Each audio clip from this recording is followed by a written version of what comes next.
नमस्कार दोस्तों, कैसे हो आप सब। आशा करती हूँ आप लोग ठीक होंगे। तो आज सुनाएंगे आप सभी को ननद को की नोक झोंक, ननद भौजाई की नोक झोंक। सुनिएगा और बताइएगा कैसा लगा।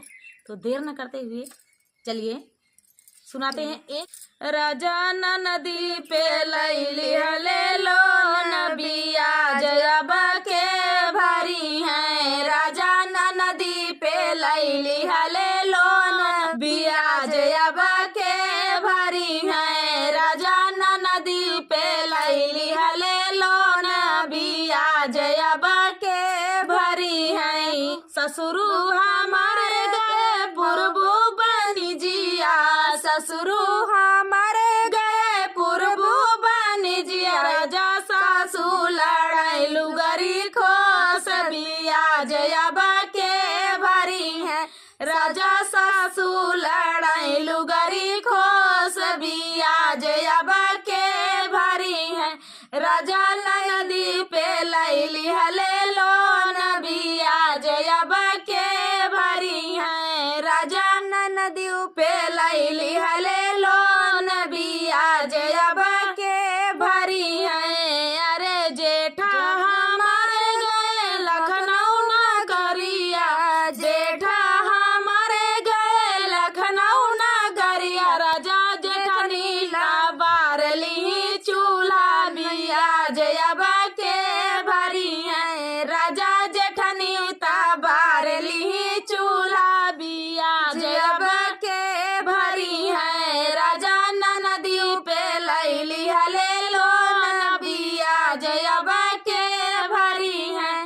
राजा नदी पे लैली ले लो नबिया जयबा के भारी है। अरे देवरा हमारे गए पढ़ने कॉलेजवा, देवरा हमारे गए पढ़ने कॉलेजवा। राजा देवरन यहाँ है मुँह कई जोर बिया जयबा के भारी है। राजा देवरन यहाँ मुँह कई जोर बिया जयबा के भारी है। राजा नदी पे लैली ले लो नबिया जयबा के भारी है। राजा नदी पे लैली ले लो नबिया जयबा के भारी है।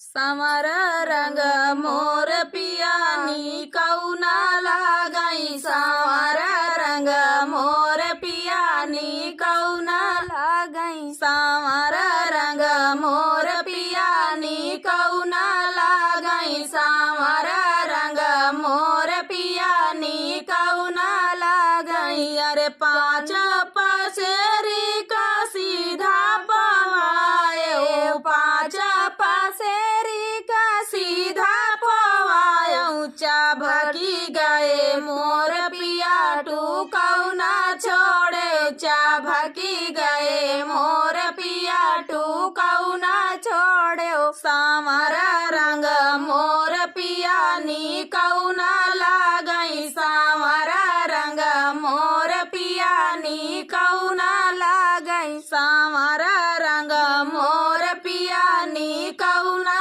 लगाई, समर रंग मोर पियानी कौना लगाई। अरे गंगा जमुना से जल भरी लाए, गंगा जमुनवा से जल भरी लाए। कुल घूटी गए मोर पिया बूंदऊ ना छोड़े, कुल घूटी गए मोर पिया बूंदऊ ना छोड़े। समर रंग मोर पियानी कौना लगाई, समर रंग मोर पियानी कौना लगाई, समर रंग मोर पियानी कौना लगाई, समर रंग मोर पियानी कौना लगाई। अरे पान 25 का बिरवा लगाए, पान 25 का बीरा लगाए। कूची गए मोर पिया सुरती ना छोड़े, उस कूची गए मोर पिया सुरती ना छोड़े। समर रंग मोर पियानी कौना लगा लागई सावरा रंग मोर पिया नी कौना लागई सावरा रंग मोर पिया नी कौना लागई सावरा रंग मोर पिया नी कौना लागई अरे गद्दा गलाई चाका से जा लगाए गद्दा गलाई चाका से जा लगाए सूती गए मोर पिया ननदिउ ना छोड़ई सूती गए मोर पिया ननदिउ ना छोड़ई सावरा रंग मोर पिया नी कौना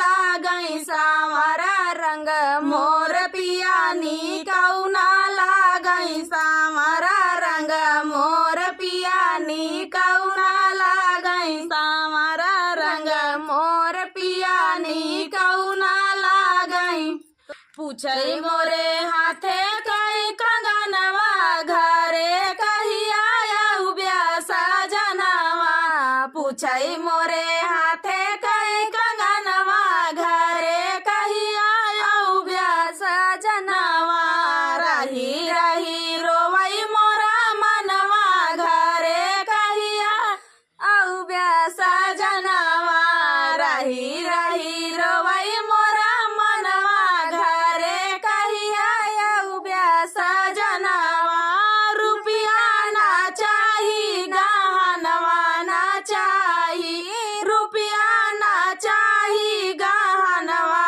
ना चाही रहा मोरे आखी के समनवा घरे कहिया आयु ब्यासा जनवा रहा मोरे आखी के समनवा घरे कहिया आयु ब्यासा जनवा पूछई मोरे हाथे कई कंगनवा घरे कहिया आयु ब्यासा जनवा चूड़ी ना चाही कंगनवा चूड़ी ना चाही कंगनवा रहा मोरे आखी के समनवा घरे कहिया आयु ब्यासा जनवा रहा मोरे आखी के समनवा घरे कहिया आयु ब्यासा जनवा पूछई मोरे हाथे कई कंगनवा घरे कहिया आयु ब्यासा जनवा छागल ना चाही पिया पायल ना चाही छागल ना चाही पिया पायल ना चाही रहा मोरे आखी के समनवा घरे कहिया आयु ब्यासा जनवा रहा मोरे आखी के समनवा घरे कहिया आयु ब्यासा जनवा पूछे मोरे हाथे कई कंगनवा घरे कहिया आयु ब्यासा जनवा पूछई मोरे हाथे कई कंगनवा घरे कहिया आयु ब्यासा जनवा रही